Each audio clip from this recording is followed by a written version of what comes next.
જય મામાદેવ, જય મામાદેવ. તો આપણે આવી ગયા છીએ અત્યારે મામાના દર્શન કરવા માટે. મામાના દર્શન થઈ ગયા છે તો તમને એનો અત્યારે બીજો બ્લોગ બતાવીશ તો તમે વિડીયોમાં બની રહેજો.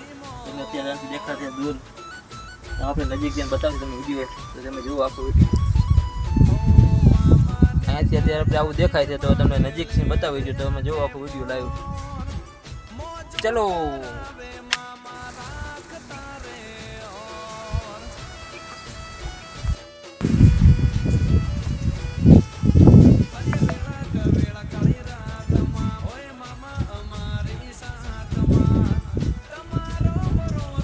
ધીરે તો હાલો.